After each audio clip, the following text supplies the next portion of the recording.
Hello everyone, I am Achal. I welcome you all on SO Education YouTube platform. So today we are discussing about the basic knowledge of computer. जैसा कि हमने last class तक बात कर ली थी computer की hardware, software, उसके basic parts के बारे में, उसके स्टोरेज डिवाइसेस के बारे में, इन सब के बारे में, तो हम क्वेश्चन पार्ट को देखते हैं कि क्वेश्चन हमसे पूछे कैसे जाते हैं. Okay, so let's start with the first question. First question is floppy disk contain. Floppy disk में क्या होता है? सबसे पहली बात तो हमें ये पता होना चाहिए कि फ्लॉपी डिस्क होती क्या है. जैसा कि मैंने आपको बताया था स्टोरेज डिवाइस वाले लेक्चर में कि फ्लॉपी डिस्क ये हमारे सेकेंडरी मेमोरी का पार्ट होता है जिसमें आप जो अपने डेटास को लाइफ टाइम के लिए स्टोर कर सकते हो. ये पोर्टेबल होता है कि आप एक पीसी से दूसरे पीसी में भी ट्रांसफर कर सकते हो. तो फ्लॉपी डिस्क एक सेकेंडरी स्टोरेज डिवाइस होती है. एंड इसके ऑप्शंस क्या दिए हुए हैं? First is circular tracks only, second one is sectors only, and the third one is both A and B, and the fourth one is none of the above. So floppy disk में क्या क्या होता है ये पूछा गया हमसे, तो answer is both A and B. इसमें सर्कुलर ट्रैक्स भी होते हैं और सेक्टर्स भी होते हैं. It is a removable secondary storage device covered with plastic film and divided into tracks and sectors. ये ट्रैक्स और सेक्टर्स में डिवाइडेड होती है, ये प्लास्टिक फिल्म होती है. Okay, so let's talk about the next question. So the second question is hard disk is coated in both side above. Hard disk जो हमारी होती है वो किससे covered होती है? So the first option is magnetic metallic oxide, second is optical metallic oxide, third one is carbon layer and the fourth one is oxide layer only. तो जो हमारी हार्ड डिस्क होती है, पहले ये होती क्या है? Hard disk is a piece of hard plastic that is fixed in a computer. हमारे कंप्यूटर में फिक्स होते हैं. जब हम कंप्यूटर को इनबिल्ट लेकर के आते हैं मार्केट से तो हमारे कंप्यूटर में हार्ड डिस्क फिक्स होती है. Okay, and use for storing data and programs permanently. जो हमारे डेटाज होते हैं प्रोग्राम्स को परमानेंटली स्टोर करने के लिए हमने हार्ड डिस्क को लिया होता है. ओके, तो ये कवर्ड किससे होती है? तो ये कवर्ड होती है मैग्नेटिक मेटेलिक ऑक्साइड से. Okay, so correct answer is first magnetic metallic oxide. So third question is what is software. Software क्या होता है? तो शायद इसका आंसर सबको ही पता होगा. First option is instruction that tell the hardware what to do. Second one is any part of the computer that has a physical structure. Third option is clothing design to be worn by computer users, and the fourth one is flexible parts of a computer keys. तो इसका answer होगा instruction that tell the hardware what to do. जो software होता है इसी की मदद से हमारे जो इनपुट्स होते हैं वो प्रोसेस हो पाते हैं. हमें जो रिजल्ट चाहिए होता है, जिस तरह से शो होता है, एप्लीकेशंस जो हमारे होते हैं, ये सारी ही चीजें हमारे सॉफ्टवेयर होती है. तो आंसर इज फर्स्ट. तो the fourth question is computer main circuit board is called as a. Computer का जो मेन सर्किट बोर्ड होता है उसे क्या कहा जाता है? First option is mother board, second one is hard drive, third one is processor and the fourth one is monitor. अगर हम ऑप्शंस को एलिमिनेट करके देखें तो हमारे हार्ड ड्राइव और मॉनिटर तो नहीं हो सकता, ठीक है, पर हमें प्रोसेसर और मदरबोर्ड में कंफ्यूजन हो सकती है कि मदरबोर्ड हमारा मेन सर्किट होता है या प्रोसेसर होता है. क्योंकि प्रोसेसर का काम होता है वो ब्रेन ऑफ द कंप्यूटर होता है, वो हर चीज को प्रोसेस करता है हमारे डेटास को. Okay, and the first one is motherboard. Motherboard क्या हो सकता है? That the motherboard is the backbone. That अगर मदरबोर्ड नहीं होगा ना, जो सीपीयू के अंदर जो मेन सिस्टम जो प्रोसेसिंग का वर्क करता है वो मदरबोर्ड के बेस पर ही होता है. सारा कंप्यूटर के जो सारे हार्डवेयर पार्ट्स को जोड़ के रखता है अपने साथ वो मदरबोर्ड ही करता है. So motherboard is the backbone that ties the computer components together and at one spot and allows them to talk to each other. मतलब कम्युनिकेशन में, डेटा को ट्रांसफर करने में, है ना, तो इन सारी चीजों का हेल्प हमें कौन करता है? मदरबोर्ड. तो मेन सर्किट बोर्ड क्या हो गया? हमारा मदरबोर्ड हो गया. तो जैसा कि हमारा एग्जाम सीबीटी मोड है तो उसमें इमेज बेस्ड क्वेश्चन भी आ सकते हैं. तो मैंने एक इमेज बेस्ड क्वेश्चन ऐड किया हुआ है. जैसे कि आपको दिख रहा होगा कि एक हैंड है और एक टच, एक ब्लॉक बना हुआ है, उस पर क्लिक करा जा रहा है. तो ये पूछा जा रहा है which feature is used in this image. इस इमेज में क्या फीचर यूज किया जा रहा है? First option is touch pad, second one is direction character, third one is mouse and the fourth one is drive locator. तो बहुत सारे लोगों ने इसको देखा तो पर उनको इसका नाम नहीं याद होगा कि इसको कहा क्या जाता है. या तो हम इसको डायरेक्शन करेक्टर भी कह सकते हैं कि हम अपने कर्सर को किसी डायरेक्शन में मूव करना होता है तो भी हम इससे कर लेते हैं. माउस की तरह ये वर्क करता है. सो the correct answer is touch pad. Touch pad क्या होता है? अ touch pad is a device for pointing, controlling input positioning on a computer display screen.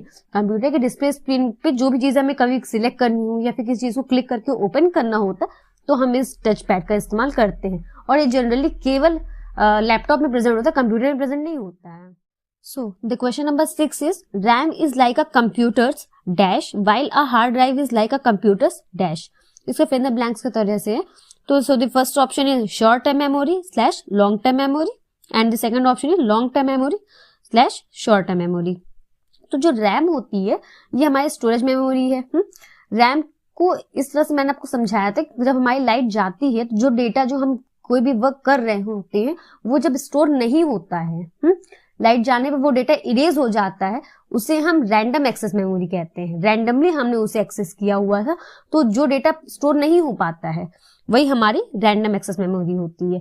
तो जब डेटा इरेज हो जा रहा है तो उसकी मेमोरीज तो बनी ही नहीं है, तो वो कुछ टाइम तक ही हमारे पास रह पाती है। इसलिए जो रैम होगी वो शॉर्ट टर्म मेमोरी हो जाएगी, और जो हार्ड ड्राइव है इनबिल्ट हमारे कंप्यूटर में प्रेजेंट है, जो डेटा है वो परमानेंटली स्टोर हो सकते हैं वहां पे, इसलिए ये लॉन्ग टर्म मेमोरी होगी। सो the correct option is option number first.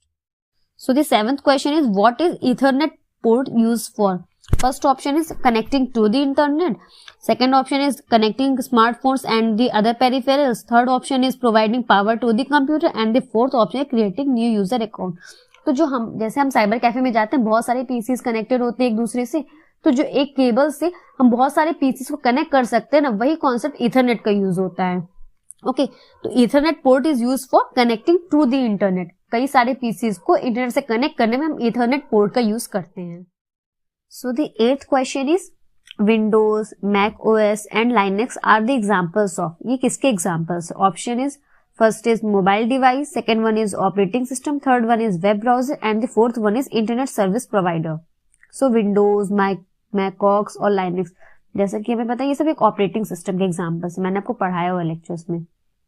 Okay, so what is operating system, एक बार रिवाइज करवा देती हूँ। दैट ऑपरेटिंग सिस्टम क्या होते हैं? ये एक सॉफ्टवेयर प्रोग्राम, जैसे हमारे सॉफ्टवेयर होते हैं जो हमारे एप्स को रन करवाते हैं, जो हमारे डिस्प्ले पे प्रेजेंट होते हैं मॉनिटर में, वैसे ये सॉफ्टवेयर प्रोग्राम है जो मैनेज करता है, ये ऑपरेट करता है हमारे जो हमारा पीसीज होता है, जो कंप्यूटर होता है, हमारा लैपटॉप होता है, स्मार्टफोन, टैबलेट, इन सबको जो ऑपरेट करने में हेल्प करता है, ये सारे काम हमारे ऑपरेटिंग सिस्टम के थ्रू ही होते हैं। जैसे कि हमारा जो एप्पल का फोन होता है उसमें iOS का ऑपरेटिंग सिस्टम होता है, हमारा जो एंड्रॉयड फोन होता है रेडमी का, जिसमें MIUI का एंड्रॉयड मतलब ऑपरेटिंग सिस्टम होता है, वैसे ही ऑपरेटिंग सिस्टम ये होते हैं। So the 9th question is, अब कुकी खाने वाला नहीं, कंप्यूटर वाला cookie.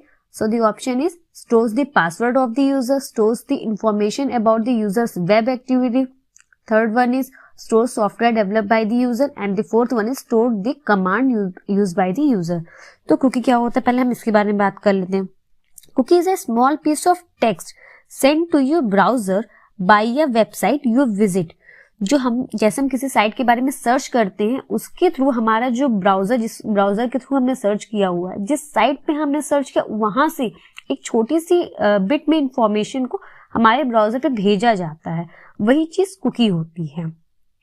It helps this site to remember information about your visit. जैसे हम कभी कभी गूगल पे कुछ सर्च करते हैं तो नीचे डेट लिख करके आती है कि आपने इस साइट पे इस दिन विजिट किया था, है ना, वही चीज कुकी होती है, सेम चीज is cookie. Okay, so the 10th question is, dash is a computer connected to two networks. कौन सी ऐसी चीज है जो दो कंप्यूटर को एक साथ कनेक्ट करती है, दो कंप्यूटर को, दो सिस्टम को, कई सारे सिस्टम को एक साथ कनेक्ट करती है? उसका options are, first is bridgeway, second one is gateway, third one is server and the fourth one is link. तो जो दो कंप्यूटर को या फिर कई सारे पीसीज को एक साथ कनेक्ट करना होता है तो हम सर्वर का यूज करते हैं।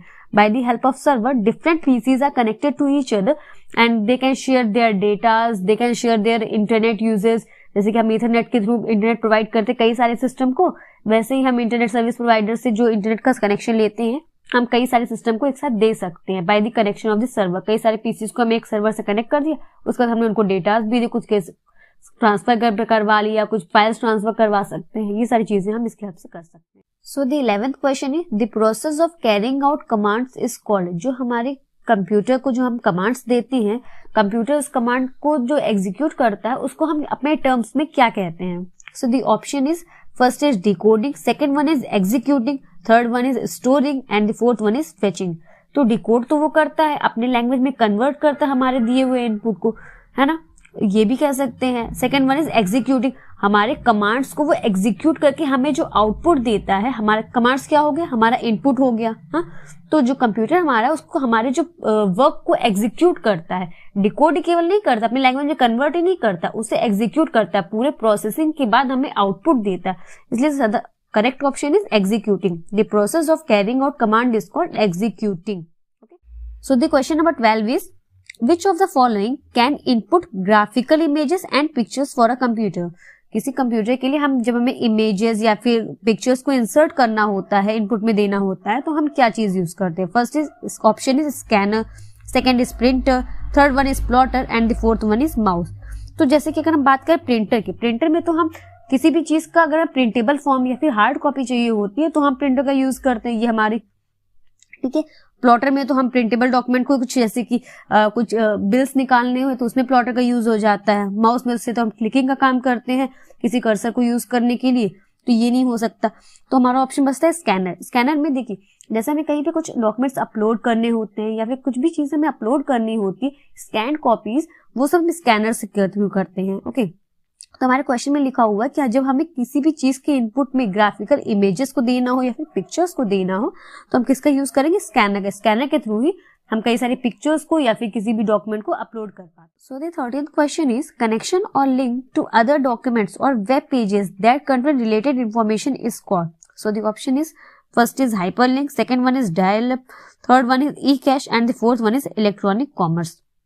जो हम लिंक करते हैं कभी डॉक्यूमेंट्स को, वेब पेजेस को, जिससे कि जो रिलेटेड इन्फॉर्मेशन होती है, तो हम उसको क्या कर लेते हैं, लिंक कर लेते हैं, हाइपर लिंक हो जाता है। उसको सिलेक्ट करना, उसको किसी चीज को पॉइंट करके सेव कर लेना, वही हाइपर लिंक होता है। तो जो रिलेटेड इन्फॉर्मेशन को, जो कलेक्टेड डॉक्यूमेंट्स को कनेक्ट करके सेव करना, उसको क्या कहा जाता है, hyperlink. So the question number 14 is a portable personal computer small enough to fit on your lap is called a. कुछ भी जैसा हमारा कुछ पोर्टेबल कंप्यूटर, जो पर्सनल कंप्यूटर हमारा होता है, जो हमारे लैब पे फिक्स, मतलब हम गोद में लेकर कहीं पे उसको लेके जाके बैठ के काम कर सकते हैं, उसको हम क्या कहते हैं। So the option is first is handheld computer, second one is notebook computer, third one is main frame computer and the fourth one is desktop computer. जो मैंने फर्स्ट लेक्चर डाला था, मैंने टाइप्स ऑफ कंप्यूटर एक्सप्लेन करे थे कि main computer, desktop computer, main frame computer क्या होता है। तो जो नोटबुक कंप्यूटर हमारा होता है, जैसे हमारा लैपटॉप होता है, बिल्कुल वैसे ही होता है। हम उससे, वो पोर्टेबल होता है, टेंजिबल होता है कि हम उसको कहीं भी ले जा करके यूज कर सकते हैं। पोर्टेबल कंप्यूटर होता है ताकि हम जैसे कंप्यूटर कह सकते हैं, फिर लैपटॉप भी कह सकते हैं नोटबुक कंप्यूटर को ही हम, क्योंकि उसे हम कहीं पर भी कैरी कर सकते हैं, उसमें बैटरी लाइफ भी होती है और टेंजिबल भी होता है ताकि हम कहीं पर भी यूज कर सकते हैं। इसलिए so the correct option is notebook computer. So the last question is analog computers works on the supply of. Option is continuous electrical pulses, second option is electrical pulses but not continuous, and the third one is magnetic strength and the fourth one is physical strength। तो इसका answer आप मुझे comment section में दीजिएगा। बाकी मैंने answer plus तो कर दिया है, बट आप देख लीजिएगा कि आपको आ भी रहा है या फिर नहीं, ठीक है। So this is all for today. अगर आपको आज का लेक्चर पसंद आया हो, आपको एमसीक्यू समझ में आए हुए हो, तो प्लीज कमेंट सेक्शन में कुछ फीडबैक जरूर दीजिएगा। और अगर आपको लेक्चर पसंद आया तो प्लीज लाइक करिएगा, शेयर करिए और subscribe to the channel. Thank you for watching.